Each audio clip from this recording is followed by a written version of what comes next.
बिस्मिल्लाहिर्रहमानिर्रहीम। अस्सलाम वालेकुम नाज़रीन, मैं हूं एडवोकेट इजाज़ अहमद नवाब और आप देख रहे हैं मेरा यूट्यूब चैनल कानून की दुनिया। 2 साल के अरसे के बाद इमरान खान का खिलाड़ी मंजर आम पर आ चुका है। वो कौन है, डिटेल्स आपके साथ शेयर करनी है और किन हालात में रहा, ये सारा कुछ आपके सामने डिस्कस करना है। और दूसरी तरफ नई लिस्टें तैयार हो चुकी हैं, सोशल मीडिया के लोगों की। वो कौन कौन से लोग हैं, ईद किस तरह से मनाएंगे और ये खबर किसने ब्रेक की है, खबर आई कहां से है, ये डिटेल्स आपके सामने रखनी है। लेकिन उससे पहले मैं आपको बताता चलूं कि हार्ड स्टेट का कॉन्सेप्ट इंट्रोड्यूस होने के बाद सोशल मीडिया, पाकिस्तान तहरीक इंसाफ का सोशल मीडिया, उस पर क्रैकडाउन जारी है। अहमद दुरानी के भाई देखें आप, साफी वहीद मुराद देखें आप, हैदर सईद देखें, ओकारा से साफी देखें, ताहौर से देखें, और इस क्रैकडाउन से बढ़कर जो बात है इसका दफा करते हुए लोग देखें। ख्वाजा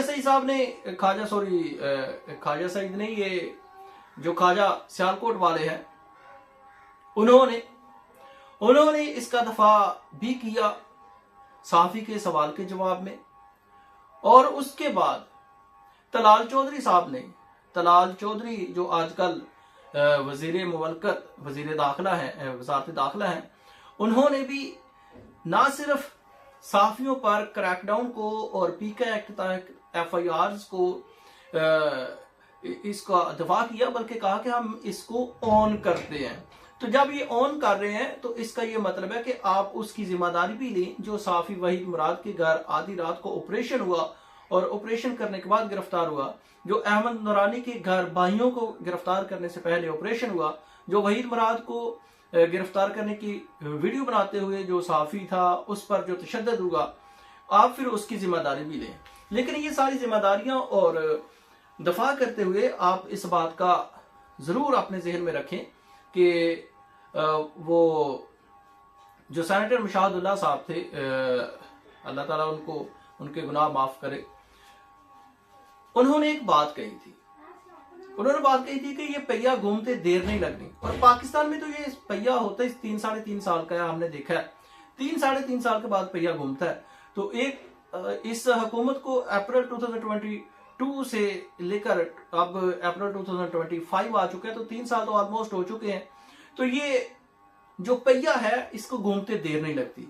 और जब ये पहिया घूमेगा तो उस वक्त ये हालात अल्लाह ना करे आपके साथ भी पेश आ सकते हैं।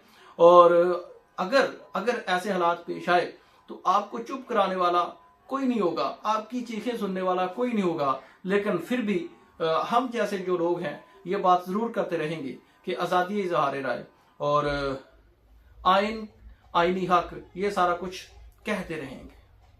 बहरहाल जी, नई लिस्टें तैयार हो चुकी हैं और ये खबर दी है नजम सेठी साहब ने। नजम सेठी साहब ने खबर ये दी है कि हर जिला से नई लिस्टें तैयार हुई हैं और उन लिस्टों में हर उस एक का नाम शामिल है जो पिछले 2-3 साल से पाकिस्तान तहरीक इंसाफ का बयानिया बनाने और वो बयानिया चलाने में शामिल रहा है, पेश रहा है। तो हर उस सोशल मीडिया वर्कर की लिस्टें तैयार हो चुकी हैं।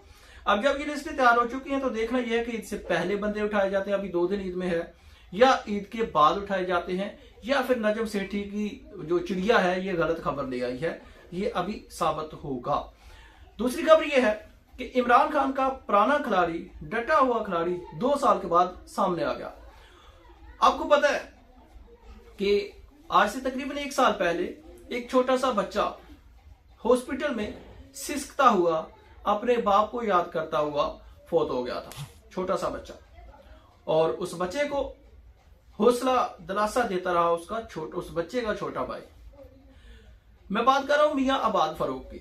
मियां आबाद फारूक इमरान खान का सिपाही, वो पहले मिलिट्री कस्टडी में रहा। मिलिट्री कस्टडी में जाने से पहले जिस तरह से उसको उठाया गया और टॉर्चर किया गया, उसकी फैमिली को हर तरह से, एक बच्चे के जहन पर असर पड़ा और वो हॉस्पिटल में दाखिल रहने के बाद फौत हो गया। उससे बाप की मुलाकात नहीं करवाई गई और जब वो फौत हो गया तो उस वक्त मियां आबाद फारूक को उसका चेहरा देखने के लिए सिर्फ लाया गया और उसके बाद फिर से वो गायब। और मिलिट्री कस्टडी में 2 साल रहने के बाद कल उनको दोबारा से पेश कर दिया गया, कल उनको दोबारा से पेश किया गया कचहरी में। कोर्ट में पेश किया गया किसी नए मुकदमा में रिमांड लेने के लिए। अब ये 2 साल के बाद किसी नए मुकदमा में रिमांड लेना क्यों है? क्योंकि 9 मई के केसेस में तो वो सजा भुगता है। जो मिलिट्री कस्टडी में लोग थे 9 मई के केसेस में वो तो सजा भुगता है, उनको 2 साल की कैद हुई थी, 2 साल अब मुकम्मल हो चुके हैं, तो लिहाजा उनको 9 मई के केसेस में तो अब डाला नहीं जा सकता। 9 मई के बाद उन्होंने कोई बात की नहीं, तो नया केस कौन सा हो सकता है? अगर आप दोबारा से 9 मई के केसेस में अगर उनको आप दोबारा से डालते हैं तो इसका ये मतलब है कि मिलिट्री कोर्ट ने जो उनको सजा दी है आप दोबारा से वही सजा देना चाह रहे हैं, या मिलिट्री कोर्ट को नहीं मानते, या फिर आप डबल जेपर्डी कर रहे हैं। तो इस सारे सूरत हाल के बावजूद भी मियां आबाद फारूक ने कचहरी में बैठे हुए अपनी वीडियो रिकॉर्ड करवाई, साफी ने उनकी वीडियो रिकॉर्ड की और उन्होंने इस वीडियो में ये कहा कि मैं इमरान खान के साथ हूं, इमरान खान पर मुझे फख्र है, इमरान खान बड़ा लीडर है, और 9 मई एक ड्रामा था और बाल बड़े बड़े, दाढ़ी बड़ी हुई, लेकिन बुरा हाल, उसके बावजूद भी उन्होंने ऐलान किया कि हम इमरान खान के साथ हैं। अब तक के लिए इतना ही। अपनी राय का इज़हार जरूर कीजिएगा। शुक्रिया। अल्लाह हाफिज़।